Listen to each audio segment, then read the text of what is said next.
también la actividad del foro del cuarto seminario, ¿no? Vamos a darle pantalla con audio, pantalla aplicaciones, en este caso esta de aquí, ¿no? Y me avisan si no ven o cualquier cuestión sobre el seminario, ¿no? Bueno, un cordial saludo a todos los asistentes del seminario. Mi nombre es Juan Francisco Nicolás Le. Soy doctorando por la Universidad de Alcalá de Henares dentro del programa doctoral de Tecnologías de la Información y la Comunicación, específicamente en las líneas de investigaciones de la integración de la energía renovable y el almacenamiento en sistemas de electrónica. En este sentido, voy a realizar mi ponencia para este seminario referido a las aplicaciones de los materiales que se han venido estudiando y cuáles son también las diferencias que tienen conjuntamente con las tecnologías y técnicas de inteligencia artificial. Una vez más, les agradezco mucho por la invitación a este seminario y, y podemos empezar. Dentro del tema que vamos a tratar, tenemos la aplicación de las inteligencias artificiales para predicción y desempeño de materiales de cambio de fase y materiales de cambio de manufacturados. En este sentido, lo que nosotros eh, vamos a ir desarrollando va a ser precisamente cuáles son los conceptos básicos tanto desde materiales de cambio de fase hasta no mejorados y posteriormente a la aplicación de estos en inteligencias artificiales.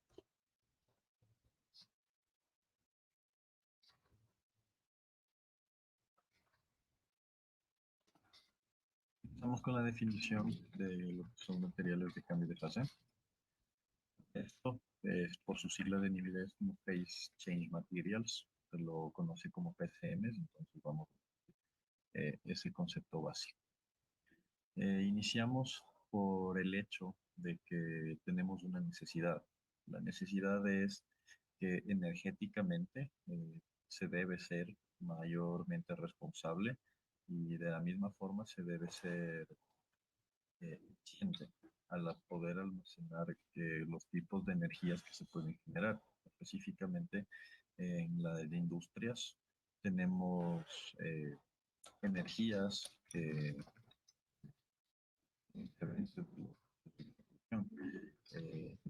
pueden venir de vapores, procesos de fisión, de procesos térmicos.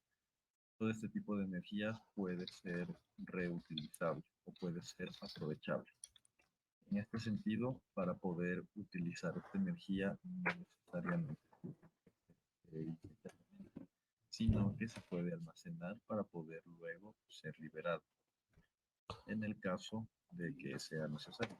En este sentido, para eso tenemos a los materiales de cambio de fase, que van a ser materiales que nos proporcionan la capacidad de almacenar energía y de la misma forma poder liberarla, dependiendo de las condiciones que se necesiten. Dentro de las tecnologías de almacenamiento de energía, tenemos el almacenamiento de energía sensible o Sensible Heat Storage y tenemos el almacenamiento de energía latente, Latent Heat Storage, por sus siglas en inglés. En este sentido, todos los materiales van a tener proceso de cambio de fase. Normalmente los que se utilizan, los que vamos a nosotros a estudiar, van a ser los de sólidos a líquidos. En este sentido, como se puede ver en la imagen, tenemos un material en un estado sólido, el cual va a medida de que sube la temperatura, este va a tender a cambiar, a realizar un cambio de fase, pasar de un estado sólido a un estado líquido. En este sentido, mientras esté el material en un estado sólido, va a poder ir almacenando energía sensible, que va a ser el Sensible Heat Storage.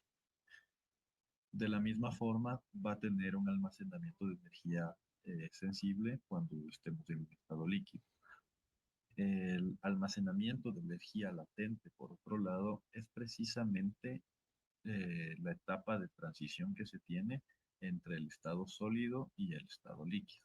Entonces, desde el punto del sólido al líquido, cuando se tiene un derretimiento o viceversa en el estado de cristalización, cuando pasa del estado líquido al estado sólido. Entonces aquí, en este punto medio, es donde el almacenamiento de energía latente y los PCMs como tal van a tener su actuación. ¿Qué es lo que sucede?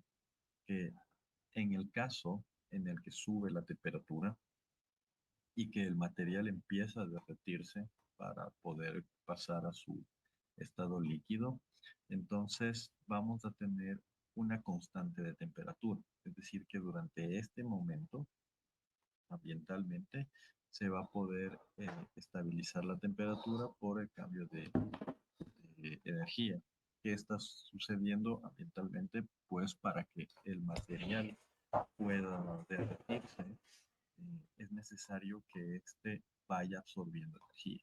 Entonces, al ir absorbiendo energía, pues va a mantener la temperatura ambiente de una manera estable.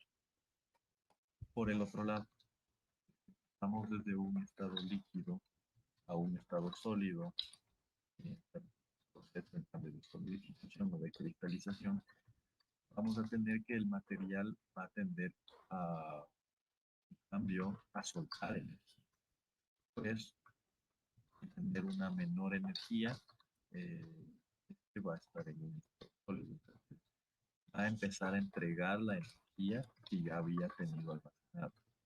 Y de la misma forma, esto nos va a servir para las aplicaciones pertinentes que se requieren.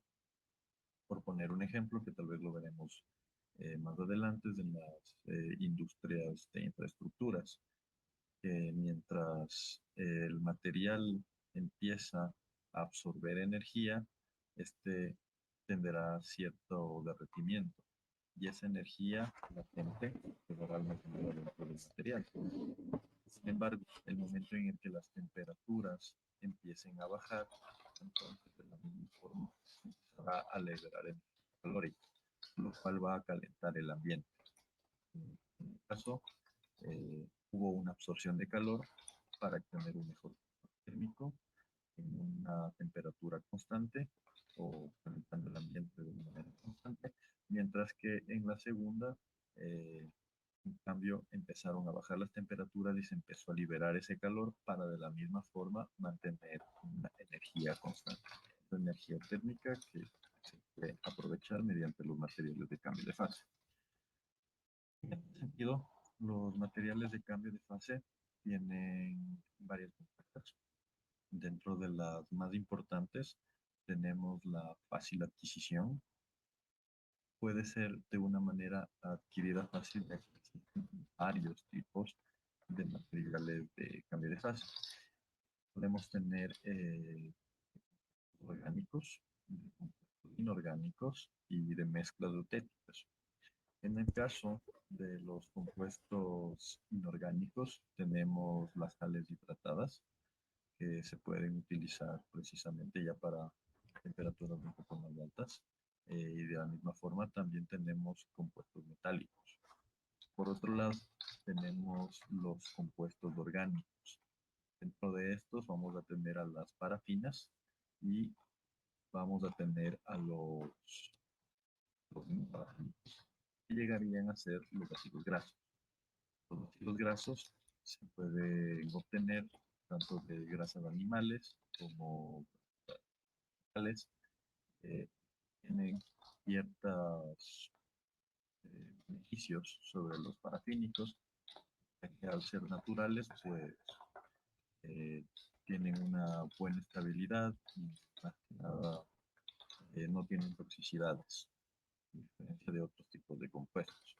Por otro lado, tenemos también las mezclas eutéticas, que son básicamente las mezclas entre orgánicos y orgánicos, orgánicos y no orgánicos. Por ejemplo, en el caso de los ácidos grasos, tenemos distintos tipos que pueden ser los palmíticos, oleicos, linoleicos, linólicos. Cada uno de estos nos van a dar características específicas. Pero dentro ya de las caracterizaciones de materiales extraídos directamente, sin una diferenciación de sus ácidos grasos, vamos a tener componentes en los que tenemos mezclas de estos. Vamos a tener mezclas de estos, vamos a tener igual distintas respuestas, tanto en el calor latente que se puede almacenar, como en la conductividad térmica, la densidad, la viscosidad. eh, Parte de la densidad también es que esto va a influir en la forma en la que se puede almacenar la energía térmica. Entonces, en ese sentido, también vamos a tener distintas ventajas al utilizar orgánicos e inorgánicos. Propiamente esto también podemos hacer mezclas entre orgánicos como los ácidos grásicos e inorgánicos como los metales, que es algo que ya veremos más adelante. En este sentido, la fácil adquisición viene dada por este lado, porque tenemos una gran variedad de materiales de capa de fase, y de la misma forma, el almacenamiento energético que se puede tener dentro de estas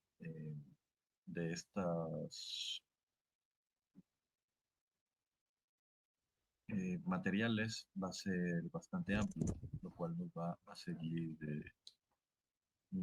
de una manera importante. Por otro lado, tenemos desventajas. Las desventajas que pueden ser es que estas sean primordialmente tienen una baja conductividad. Entonces, pasa muy comúnmente dentro de los gases, en los cuales podemos tener una buena entalpía de esta energía, pero conducir esta energía de vuelta al aire o del ambiente de vuelta al material puede ser un poco dificultoso dividido, debido a que tienen una baja. De la misma manera, para poder solucionar esto, bueno, tenemos aquí unos ejemplos, cuáles son los distintos materiales, distintos puntos de propiedades térmicas. Entonces, por ejemplo, en el caso de los parafínicos, tenemos puntos de congelamiento que pueden ir desde los 42 grados hasta los 78 grados. Las energías de fusión que van a ser las capacidades que van a tener para poder almacenar energía pueden alcanzar hasta los 200 gramos. Dentro de los metales tenemos elementos que pueden fundirse a temperatura ambiente, como es el galio. Tenemos también a temperaturas arriba, pueden ser ya en temperaturas de 70 grados, 86 grados, y cada uno de estos en cambio van a tener una energía latente que va a ser un poco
de confort térmico, en el cual estaríamos, como les había mencionado, tenemos distintos tipos de ácidos grasos que pueden ser extraídos, tenemos políticos, esteáricos, cloracéticos, todos estos igual, distintas formas de temperatura de derretimiento, desde 16 grados hasta 102 grados.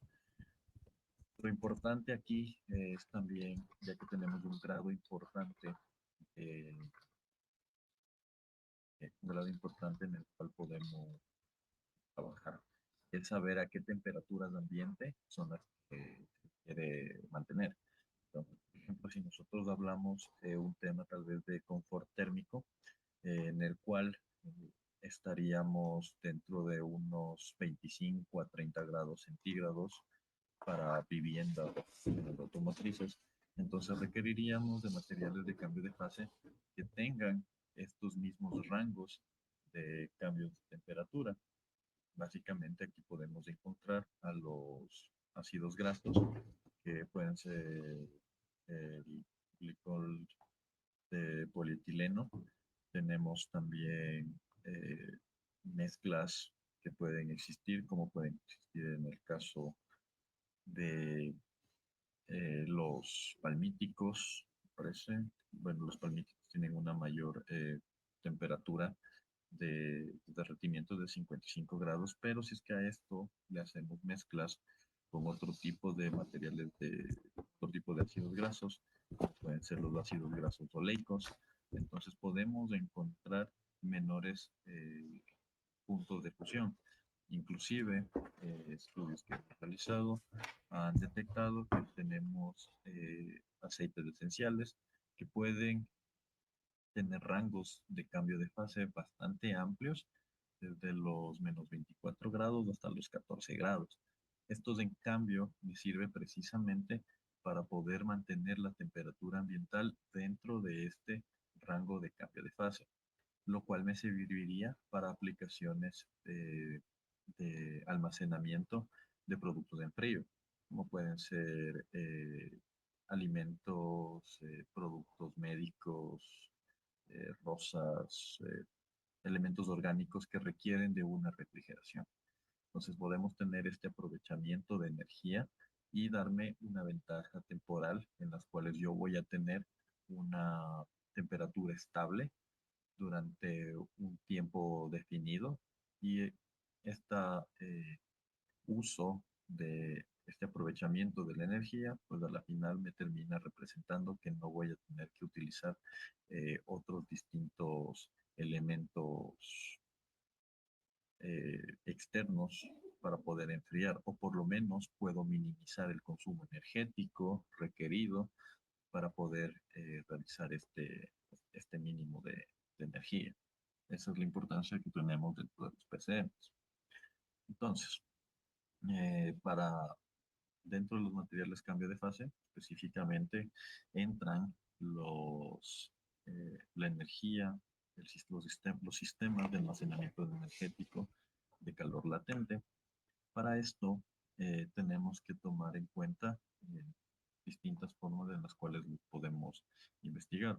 Si lo vemos desde el material de investigación, vamos a tener que primero se tiene que escoger cuál es el material apropiado, y de acuerdo a esto, pues viene dado precisamente por los rangos de temperatura, como les había expresado anteriormente. Podemos utilizar los materiales que tienen menores rangos de temperaturas para almacenamientos fríos, o que tienen mayores rangos de temperaturas para confort térmico. Eso depende bastante de la eh, aplicación a la que nosotros estemos apuntando o estemos queriendo dar una necesidad. Para esto, vamos a ver qué tipo de características necesitamos. Vamos a ver si necesitamos la característica de, en el punto en el que necesitamos de fusión, o que necesitamos en el punto de solidificación. Por ejemplo, en el caso del almacenamiento térmico, en términos de almacenamiento fríos, Ahí vamos a empezar desde un punto sólido, donde el material de cambio de fase va a empezar en un estado congelado, donde va a tener, básicamente no va a tener energía, entonces va a empezar su derretimiento a medida de que empiece a elevarse la temperatura. Al elevarse la temperatura, este va a empezar a absorber esa energía y para poder realizar el cambio de fase. Cuando empieza a realizar esa absorción de energía, significa que la temperatura ambiente externa se va a mantener estable mientras éste la siga absorbiendo. Por el otro lado, si es que lo vemos desde el punto de vista del confort térmico, en este sentido, eh, tendríamos los dos puntos precisos en el cual empezaríamos, por poner un ejemplo, desde las mañanas, donde estaría haciendo frío y el material de cambio de fase estaría en un estado sólido, poniendo por ejemplo que esté dentro como el glicol de polietileno, en el cual estaríamos dentro de unas temperaturas cerca tal vez de, no, por poner un ejemplo, 20 grados o menos. Entonces estaría en un estado sólido. A medida de que empiece a generarse mayor calor, entonces el material empezaría a absorber esa energía, manteniendo una temperatura estable dentro de su cambio de fase, dentro de los 20-25 grados. Posteriormente, puede elevarse la temperatura ambiental, puede elevarse también la temperatura del material de cambio de fase y este calor almacenado me seguirá sirviendo para etapas posteriores, que pueden ser en cambio las noches. Después de que baje el sol, empiecen a bajar las temperaturas, entonces por lo tanto también empezaría el material de cambio de fase a ceder esta energía almacenada al medio ambiente. Al ceder esta energía almacenada, entonces empezaría a calentar el medio ambiente y lo mantendría estable durante más tiempo hasta que una vez más vuelva a su estado sólido. Entonces aquí vamos a tener los dos tipos de sistemas que pueden ser de un comportamiento corto, puede ser de un comportamiento largo y en este caso de tema ambiental podríamos tener un comportamiento cíclico en el cual voy a estar calentando, enfriando, calentando, enfriando. Entonces, estas consideraciones van a ser tomadas en cuenta para eh, ver en cuánto se puede realizar, cuánto tiempo de vida podría tener durante el sistema, cuánto me serviría. Por otro lado, todos estos son análisis que pueden ser expuestos y que pueden ser aplicables en conceptos de extracción de intercambio de energía. Entonces, para los intercambios de energía ya tendríamos definido, digamos, todas las condiciones de necesidades que nosotros queríamos aplicar y después ya pasaríamos a un análisis térmico, paramétrico, investigacional y de la misma forma vamos a tener la investigación experimental.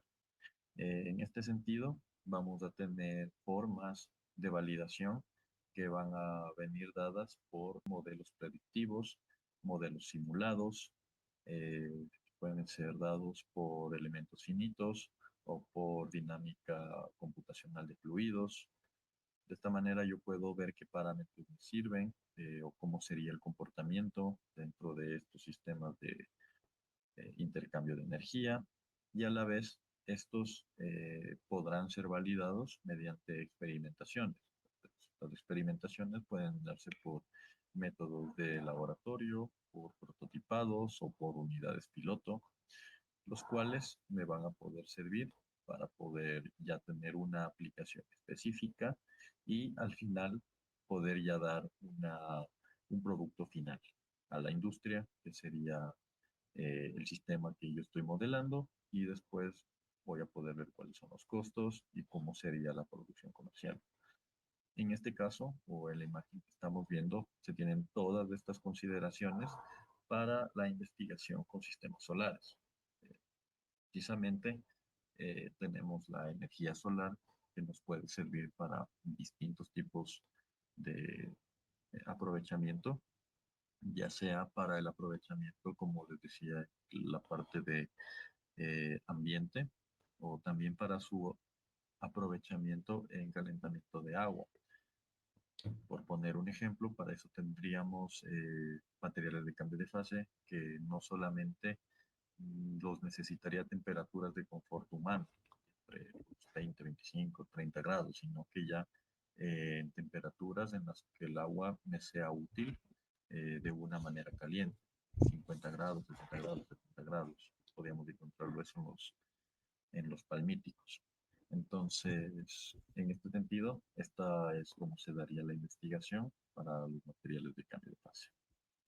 Dentro de las aplicaciones, ya más específicas, tenemos distintas formas en las cuales podemos aplicar los materiales de cambio de fase. El principio va a ser exactamente el mismo para todos, que va a ser la transferencia de calor.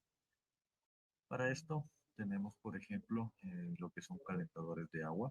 Entonces, dentro de los calentadores de agua vamos a tener el PCM, que va a ser el encargado de almacenar energía que pueda venir propiamente desde el agua. Entonces, yo voy a tener agua, eh, agua fría que estaría entrando o cualquier fuente que esté disponible. El material de cambio de fase, en cambio, ya habrá sido calentado previamente por algún tipo de proceso industrial. Por ejemplo, pueden ser la quema de gases de combustión, de algún proceso, de algún tipo de motor que se esté utilizando paralelamente. Entonces, en este sentido, se podría calentar el material de cambio de fase por medio de aire o por medio de un colector y almacenar la energía latente. Va a funcionar como un sistema de eh, heat exchanger, intercambiador de energía, el cual me permitiría que al entrar el agua caliente pase por los eh, materiales de cambio de fase y este pues absorba ese calor que ha sido almacenado, para que haya sido almacenado inclusive previamente, que tal vez el motor que estaba dando, la fuente de calor que estaba dando, ya no esté funcionando, pero el calor que se obtuvo de este fue almacenado lo suficiente para que luego pueda ser utilizado en un proceso distinto. De la misma forma, tenemos prototipados de colectores solares, como les venía diciendo. Tenemos las formas en las cuales se puede tener. Tenemos propiamente los colectores solares que me van a dar eh, un almacenamiento específico de energía. Voy a tener una unidad de PCM y de la misma forma voy a tener una fuente de agua que va a ser la que me va a poder utilizar la energía solar térmica y que iría directamente a los PCMs. Y vamos a tener de la misma forma un intercambio de calor que me va a ser bastante útil, dependiendo de cómo yo quiera realizar la aplicación. Acá podemos ver en cambio cómo tenemos un- una aplicación de los PCMs para para el almacenamiento de energía en, en greenhouse, en invernaderos. Entonces, dentro de este vamos a tener aire que va a estar caliente y va a estar húmedo. Eh, Precisamente vamos a tener materiales de cambio de fase. En este caso los tenemos como túneles subterráneos. Y lo que este me haría, pues simplemente es mantener la energía constante. Como tenemos un invernadero, las aplicaciones pueden venir dadas de que a medida de que sube la temperatura por efectos del sol. Entonces yo voy a tener una mayor almacenamiento de energía. El PCM va a estar tomando energía del sol y del medio ambiente y esta la estaría almacenando. El momento en que el sol deje de estar presente, entonces el PCM empezaría a actuar y este al intentar cambiar de cambio de fase desde un estado líquido a un estado sólido, entonces estaría liberando energía calórica para que pueda calentarse o para poder mantener la temperatura ambiental requerida. Tenemos también las aplicaciones que les decía en el caso de la construcción, en el caso del almacenamiento de energía para confort térmico humano. En este sentido, tenemos ya lo que son mezclas de los PCMs eh, que van a estar dentro de las murallas de concreto. Entonces, en este sentido, tenemos materiales de construcción, vamos a tener los elementos de PCMs que van a venir microencapsulados dentro de estos mismos.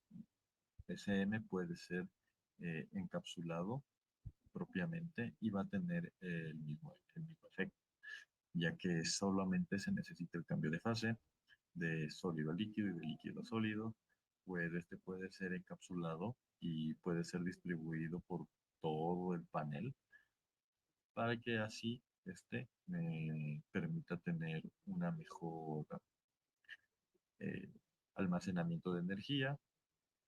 Me voy a tener un ambiente de temperaturas mucho más estables y claro, este va a venir delimitado por el espacio de tiempo que sea necesario. Aplicaciones que también hemos venido estudiando han sido precisamente las de ventilaciones. Entonces, por ejemplo, tenemos la aplicación de los materiales de cambio de fase dentro de persianas. Las persianas también vienen integradas este material, el cual va a recibir el sol durante un tiempo y después del momento que sea necesario, pues lo va a poder liberar. Entonces vamos a tener energías, almacenamiento de energía que es desperdiciado o inclusive que no es necesitado. Si nosotros cerramos las persianas del momento en que está entrando demasiado sol, o por lo menos bajamos las persianas de un momento, eh, la luz solar tal vez se vea no solamente bloqueada, sino que también esa energía se va a ver almacenada. El momento en el que llegue la noche, pues esa misma energía es la que me va a poder servir. Tenemos también las aplicaciones automotrices. Básicamente, eh, se ha estudiado que los materiales de cambio de fase pueden ser aplicados acá dentro de lo que sería el techo del vehículo. Normalmente podría pasar que los vehículos queden estacionados básicamente a la intemperie, donde el sol estaría dando toda esa energía y a la final sucede que cuando volvemos al automóvil, pues este se encuentra eh, muy caliente internamente. Entonces, eso ya de por sí me genera un desconfort térmico.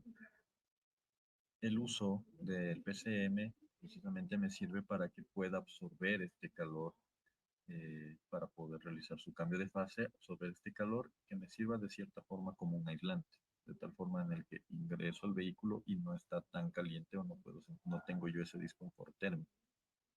O posteriormente, también puede ser que yo regrese el automóvil, lo deje estacionado y en una segunda lo que pasaría es que ya para la noche haría frío externamente, pero el material de cambio de fase ha estado dando su energía calórica al ambiente interno, lo cual permitiría que internamente pues el vehículo se encuentre con un confort térmico mucho mejor. Eso me ayudaría mucho y me ahorraría el tener que utilizar el calefactor o el aire acondicionado. Por último, en la imagen que vemos al final, Tenemos también la aplicación de los materiales de cambio de fase, específicamente de los ácidos esenciales, de los ácidos grasos extraídos de los aceites esenciales de aguacate. Estos se han venido estudiando y que pueden tener temperaturas de cambio de fase de menos 24 a 14 grados.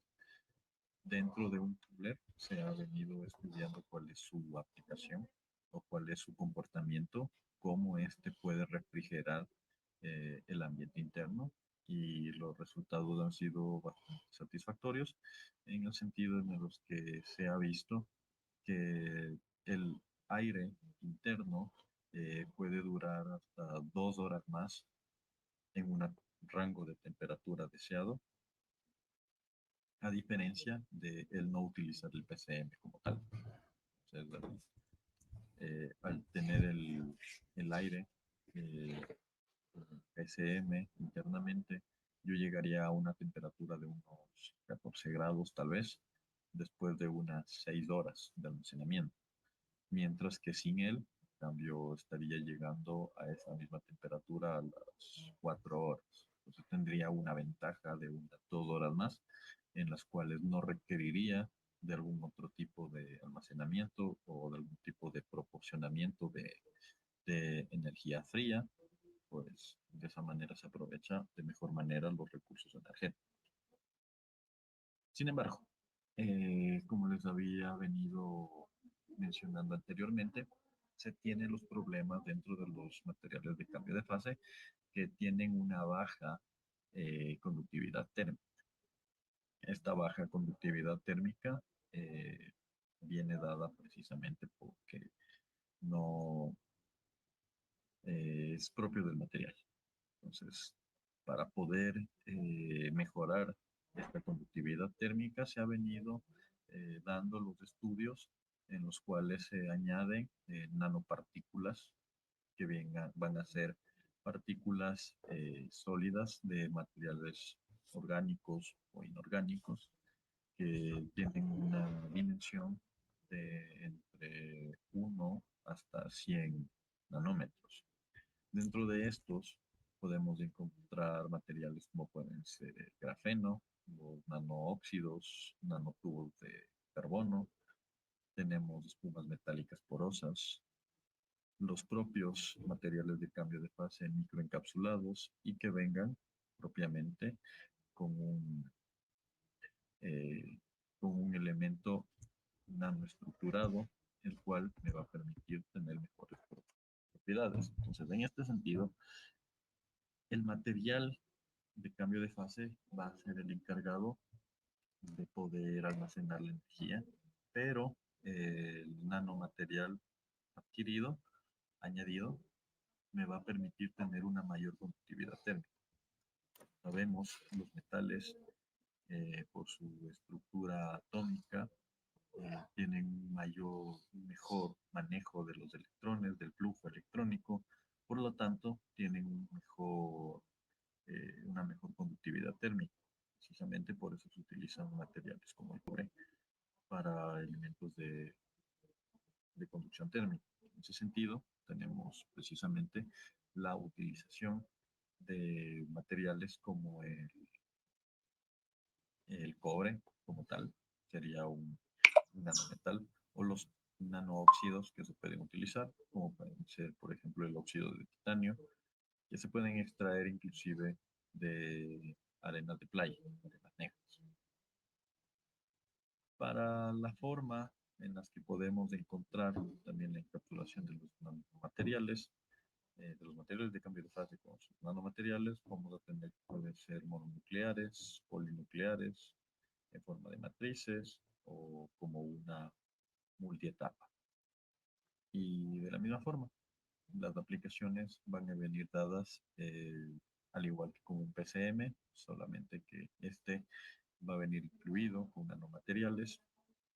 Dentro de la literatura lo podemos encontrar como materiales de cambio de fase nanomejorados, nano-enhanced PCMs, o también como nanofluidos. Ambos son básicamente lo mismo, pero son dos formas de poder encontrarlos. Entonces, dentro de los nanomateriales de cambio de fase nano mejorados, vamos a tener fluidos de intercambio de energía, que se basan en los aditamentos de los nanomateriales que ya les había mencionado.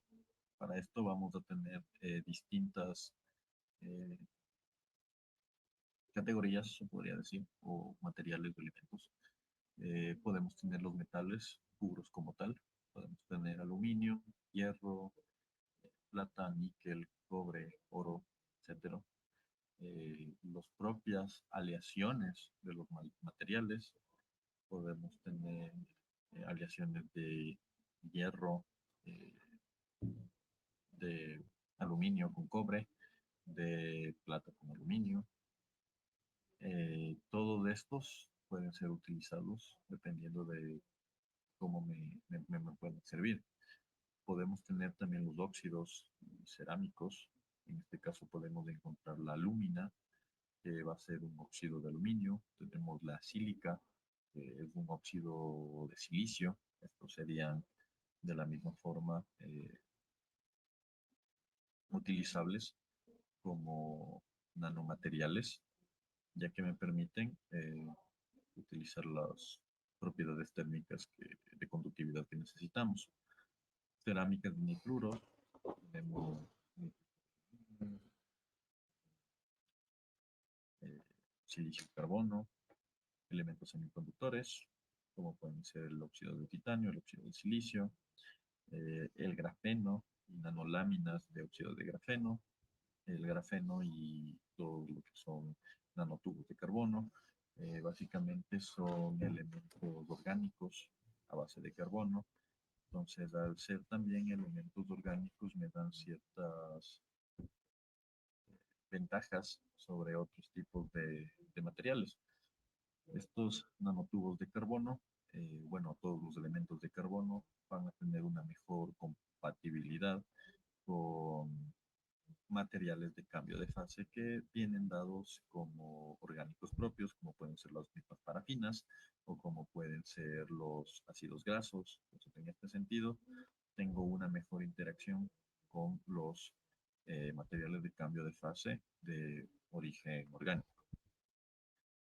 También in, influye bastante eh, no solamente el material que estoy utilizando como mejorador, sino también cuál sería la base que yo tengo y también la cantidad de material que se utiliza, así como también la dimensión del nanomaterial. Entonces, por ejemplo, tenemos en el primer ejemplo, tenemos un óxido, una nanopartícula de hierro oxígeno, en las cuales de óxido de hierro, en las cuales la partícula ha venido dado entre 40 y 75 nanómetros. Se ha utilizado una parafina que tiene un punto de derretimiento de 48 grados y pues, al darle un material de cambio de fase, me ha dado un mejoramiento desde el 10%, perdón, de mejoramiento del 48% cuando se ha utilizado un 10% de nanomaterial, mientras que al utilizar un 20% del nanomaterial se ha tenido un mejoramiento de hasta el 60%. Entonces, esto eh, me va a indicar que existen diferencias dependiendo de cuáles podemos tener. Ahora, esta no es una regla general. No necesariamente yo puedo decir que voy a tener a mayor cantidad de nanomaterial, voy a tener una mayor conductividad, voy a tener un mayor mejoramiento. No se aplica esto para todo tipo de elementos. Por ejemplo, tenemos en la referencia 27 el óxido de titanio, el cual tiene un grano de nanopartícula de 30 nanómetros con una tolerancia de más o menos 5 nanómetros. Este ha sido aplicado en un PCM de octodecano, Este es un ácido graso natural que puede ser extraído. Y aquí podemos ver que cuando se ha dado un 1% del nanomaterial tuvo un mejoramiento de 1,6%. En un 3% aumentó a 5,5%, mientras que en un 5% de nanomaterial tuvo un mejoramiento de 3,5%. Entonces, en este sentido, tener una composición muy baja de nanomaterial o una cantidad muy baja de nanomaterial no me dio tanta mejora. Tener algo muy alto, como es 5, ya me hizo perder parte del mejoramiento, porque yo tenía en cambio en 3, 5,5. Entonces, aquí podemos ver que existen diferencias dependiendo de las cantidades, dependiendo del nanomaterial, dependiendo inclusive del propio PCM, utilizando el mismo óxido de titanio en otro ácido graso de origen natural, como es el ácido esteárico. Este solamente con un 0,362% de porcentaje de cantidad de nanomaterial me dio un 17,5% de mejoramiento. Es mucho mayor a lo que yo tuve con el octadecano y con una cantidad mucho menor. La diferencia que tiene con el anterior propuesto, que es de un mejoramiento del 14%, es de 0,33% de cantidad de nanomaterial. Es decir, tenemos una diferencia de prácticamente 0,32%, pero esa diferencia me da también una diferencia de 3,5% de mejoramiento. Entonces, sí depende bastante del tipo de material que se está utilizando, las cantidades, el tamaño que se puede obtener, las aplicaciones. Entonces, en este sentido, existen bastantes ramas o oportunidades de investigación, pues hay muchas combinaciones que se pueden tener y muchos temas que se pueden estudiar. En este sentido, también hay que tener en consideración cuáles son las aplicaciones que se van a tener. Por ejemplo, en el caso del almacenamiento de energético que habíamos visto en el caso del aguacate, básicamente el material de cambio de fase se queda estático. No necesita moverse, simplemente realiza su cambio de fase. Si es que nosotros pensamos utilizar aplicaciones de transferencia de calor en los cuales podamos enviar más bien el material de cambio de fase a través de tuberías, entonces se necesita también tomar en cuenta las viscosidades, la humectabilidad de la superficie. Entonces, también sí, esto me va también a cambiar las propiedades dependiendo de la cantidad de nanomaterial que yo utilice. Si utilizo a mayor, tenga yo tal vez un mayor grano o una mayor cantidad de nanomaterial, entonces voy a tener, por lo tanto, una menor viscosidad y tal vez el flujo sea más complicado, lo cual me puede limitar también las posibilidades. Esto, dentro de la parte importante, también hay que mencionar que tiene propiedades de reciclabilidad, ya que eh, al poder utilizar yo también materiales orgánicos, los puedo reutilizar o los puedo tener desde fuentes renovables. Los nanomateriales de la misma forma los puedo obtener de fuentes renovables que pueden ser reciclables. Por ejemplo, en el caso del óxido de silicio, este se puede extraer desde fuentes como pueden ser las cáscaras, las cascarillas que se obtienen de los procesos del arroz. De la misma forma, de los bagazos del azúcar, mediante procesos químicos y procesos de mejoramiento, podemos obtener el óxido de silicio necesario para las aplicaciones. Pero en este sentido, lo que nos interesa es precisamente eso, no solamente el que tengamos un material eficiente y que sea energéticamente responsable, sino que también las fuentes de obtención de este, de la misma forma, sean ambientalmente responsables. En este sentido, de la misma forma que tenemos los materiales de cambio de fase, en aplicaciones varias, también tenemos el mejoramiento de los materiales de cambio de fase en diversas aplicaciones. Transporte, refrigeración, calefacción, espacios, al decirme contaminación, por ejemplo, teníamos, decía, si yo tengo eh, en procesos de combustión, si yo tengo procesos de combustión, puedo utilizar esa energía, puedo darle procesos, entonces evitar tal vez o dar un reuso, que estos elementos puedan ser aprovechados de mejor manera. Almacenamiento de energía solar, publicidad, administración de fármacos. Tenemos varias aplicaciones de los nanomateriales que se pueden dar.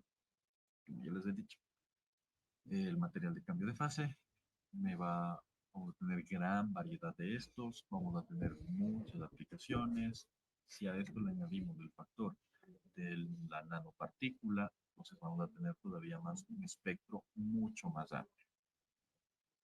Habiendo dicho todo esto y viendo todas las posibilidades que se pueden tener dentro de los materiales de cambio de fase nanomejorados, podemos hablar de cómo ser también más eficientes dentro de la selección de los modelos que vamos a utilizar para poder eh, dar mejor recursividad a estos o para tener un mejor análisis. Entonces, para esto entramos en materia de lo que son las redes neuronales artificiales, por sus siglas en inglés, Artificial Neural Networks.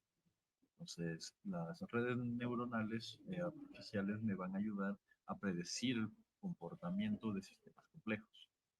Dentro de lo que hemos visto, los algoritmos desarrollados lo que me van a permitir es poder predecir las propiedades mecánicas de los nanomateriales, propiedades mecánicas y térmicas, para ser un poco más específicos.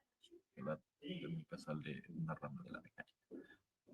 Me va a ayudar a permitir saber qué combinaciones, qué temperaturas, qué material de cambio de fase, qué nanomaterial me puede ser mucho más útil mediante el uso de algoritmos iterativos, donde tenemos también una gran oportunidad de investigación, ya que estos vienen en un desarrollo. Entonces, por ejemplo, tenemos acá que experimentalmente se hizo la predicción de la viscosidad dinámica de una mezcla de glicol de etileno con sílica y agua. Para esto se utilizaron dos tipos de técnicas de inteligencia artificial, como puede ser, como fueron el perceptrón multicapa y la función de base radial. A estos se les alimentó básicamente de información extraída, obviamente de la literatura, de todo lo de investigaciones que se han realizado experimentalmente, teóricamente. Eh, Se han tomado datos de 160 experiencias donde se empiezan los algoritmos primero a dar pruebas utilizando 29, de 29 datos, luego se utilizan 29 datos más para darlos como validación y 112 datos me sirven como entrenamiento para los algoritmos. Después de esto se tiene ya una salida y tenemos un error de análisis. Entonces, como podemos ver en la imagen, dependiendo del número de datos, en función de la viscosidad que nosotros hemos tenido, vamos a tener dos distintas curvas, en las cuales vamos a tener en azul los datos reales extraídos desde la bibliografía, mientras que en rojo vamos a tener ya los datos realizados por la inteligencia artificial. En este sentido, se puede ver que la viscosidad que se ha dado tiene una gran predicción conjuntamente con eh, los resultados que nos han dado las inteligencias artificiales. Eso tenemos por un lado. Por otro lado, también tenemos la utilización de otro tipo de algoritmos. Tenemos, por ejemplo, el algoritmo genético que se ha venido utilizando con un método GMDH, que es el manejo de un grupo metódico de datos en un tipo polinomial para redes neuronales.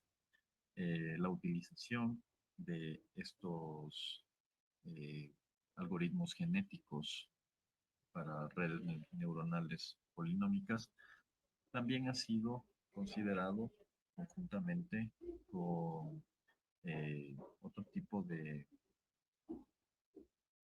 otro tipo de inteligencias artificiales o técnicas de inteligencias artificiales, como pueden ser las inteligencias FUSI, tipo FUSI, que tenemos en la FCM, AMFIS, que básicamente estos modelos, tengo dos distintos modelos que me sirven para poder hacer comparativas precisamente con las partes experimentales.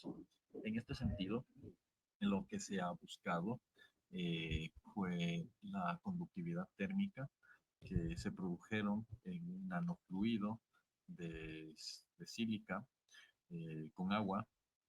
Cabe recalcar que el agua también es un material de capa de fase y se podría considerar uno de los mejores, pero presenta otro tipo de inconvenientes como superenfriamientos y ese tipo de elementos. La conductividad térmica también forma parte de algo que se quiere mejorar, por eso es que se le ha añadido en este sentido eh, sílica. Entonces vamos a tener una fracción volumétrica de la nanopartícula NP, vamos a tener las temperaturas y vamos a tener el tamaño de la nanopartícula. Estas van a ser los elementos que, que se van a evaluar para tener para poder alimentar los algoritmos. Como les mencionaba, vamos a tener los métodos FUSI, que van a ser el método de agrupamiento FUSI, en el caso FUSI-C, perdón. Vamos a tener ya de por sí el enfoque neurofusi del sistema de interferencia, que este va a venir conjugado con el método de agrupamiento y el algoritmo genético polinomial de enfoque de red neuronal. Estos son los que se utilizaron. Para esto se utilizaron 125 datos experimentales que son propios de la investigación, donde hubieron discrepancias, que eso también es una parte importante de por qué se realizan distintos modelos. En el caso eh, del enfoque neuronal de sistemas de interferencia, que viene dado por los FUSI, se tuvo que, en comparación de los datos experimentales, hubo un mejor ajuste a los datos, es decir, que me dio datos más coincidentes con la experimentación.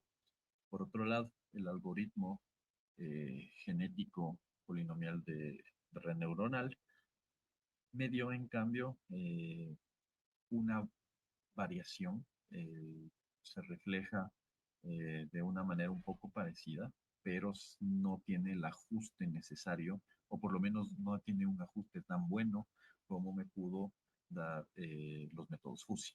Entonces, en este sentido, hubieron mejores resultados.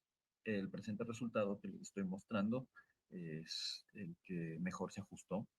Aquí, dentro de las fracciones volumétricas que se utilizaron, o bueno, más bien dentro de el tamaño del nanomaterial fue de 36 nanómetros, la temperatura que se estuvo utilizando fue la de 30.5 grados. En este sentido, este fue, digamos, el resultado que me dio una mejor optimización de los recursos. Sin embargo, en otros resultados, por ejemplo, en el de 38 nanómetros, el ajuste tampoco no fue tan bueno para los FUSIs. Entonces, por eso también es importante realizar distintas experimentaciones y distintas validaciones y utilizar distintos algoritmos que me puedan dar distintos resultados comparativos.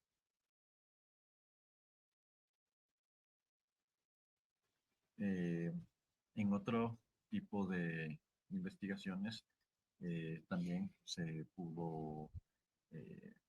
se intentó más bien realizar la predicción de la conductividad térmica también con una aleación de, de cobre zinc con nanopartículas híbridas dispersas dentro de un aceite vegetal.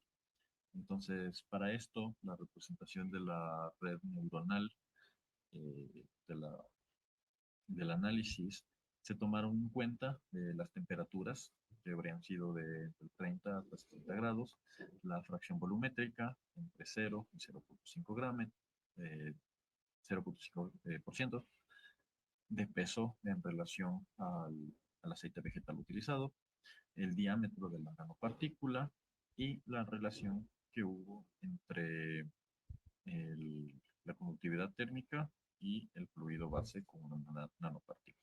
Entonces, aquí se puede ver que se utilizaron, de hecho, distintos eh, elementos de métodos de inteligencia artificial. En este sentido, tenemos distintos factores en tomar en cuenta. Tenemos los MSE, que sería el Mean Square Error, el error cuadrado promedio. Tenemos el SSE, que va a ser en cambio la sumatoria de los errores cuadrados, y el MSRG, que viene también dado por los promedios de los errores cuadrados, eh, derivados de también el peso que tienen los errores. Entonces, en este sentido, cada uno de estos errores me ha dado distintos tipos de, de respuestas, y cada una de estas respuestas también han sido como que idealmente ajustadas para poder tener una comparativa. Entonces, el ajuste del modelo mostró el mejor desempeño de los modelos teóricos y estuvo de acuerdo con los experimentos, con los resultados experimentales. Para esto utilizaron, de hecho, sistemas multicapas, donde nosotros teníamos distintas inputs, la arquitectura de la red neuronal, y dentro de estas teníamos las capas escondidas. Estas capas escondidas son precisamente los métodos que acabo de mencionar: MSE, MSRG y el SSE. Son los errores cuadrados, errores cuadrados medios y la aplicación de los errores cuadrados medios para el peso.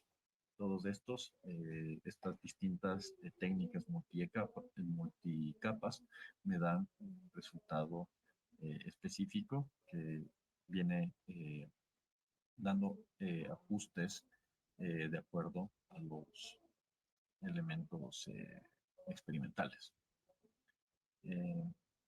En este sentido, acabamos de ver que todos los métodos utilizados han sido totalmente válidos, pero hemos tenido muchos.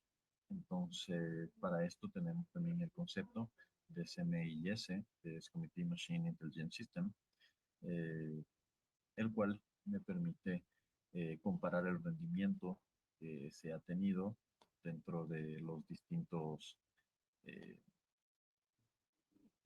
aplicaciones de los métodos de inteligencia artificial. Entonces, de esta manera, tenemos una alternativa para mejorar la precisión de los modelos y poder explotar los modelos de inteligencia artificial disponibles, con los que puedo seguir trabajando y que me pueden dar de una mejor manera. Por ejemplo, se puede establecer estos comités bajo modelos que tienen mayor percepción. En este caso, tendríamos, por ejemplo, la aplicación del perceptrón multicapa, la red neuronal de función de base radial, la máquina de lector de soporte de mínimos cuadrados. Entonces, todos estos han sido utilizados dentro de las experimentaciones, han sido combinadas por medio de los sistemas de comité de inteligencias de máquina y este desarrollo precisamente requiere de una gran recopilación de datos en los cuales solamente extraídos de la literatura se han obtenido hasta 3.211 puntos experimentales. Dentro de estos, aquí se tiene todo un resumen de los datos que fueron recolectados, o por lo menos tenemos una parte de los datos que fueron recolectados. Podemos tener las nanopartículas, tenemos las referencias, tenemos el fluido base, las temperaturas que se han utilizado, porcentajes de rendimientos, eh, cuál ha sido también el tamaño de la nanopartícula, todo lo que realmente ha podido obtener. Como habíamos dicho, son más de 3.000 datos que han alimentado las inteligencias artificiales. En este sentido, esto me permitió, o nos permitió, o bueno, permitió a los investigadores el poder eh, obtener una comparación eh, bastante buena. Entonces, que inclusive difiere de otros autores.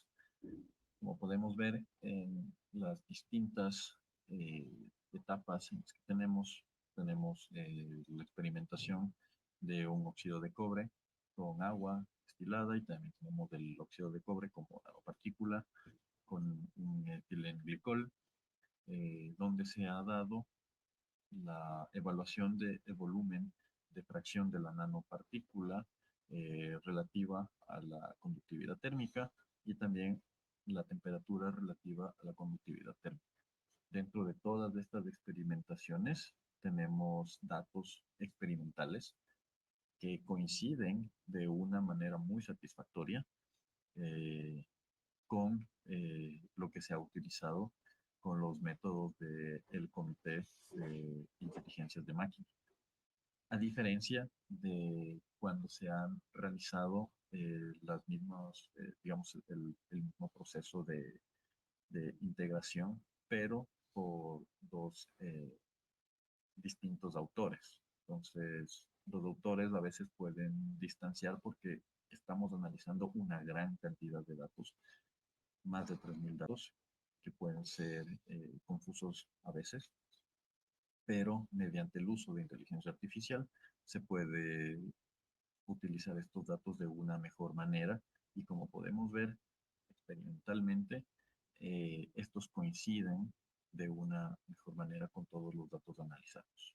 Entonces, a diferencia del modelo desarrollado, los mejores modelos teóricos y empíricos de la literatura son incapaces de captar esta tendencia de la conductividad térmica y los nanofluidos en cuanto a la temperatura. Estas son las grandes ventajas que nos dan las inteligencias artificiales, el poder manejar grandes cantidades de datos y poderlos observar de una manera más precisa. Y bueno, con esto he acabado mi presentación. Espero que haya sido de mucha ayuda, que de una manera informática les haya podido aportar en este seminario. Una vez más, agradezco mucho la invitación. Espero poder colaborar con la investigación y con seminarios, proyectos que se puedan seguir realizando. Quedo muy agradecido por esta oportunidad y les envío un saludo. Gracias.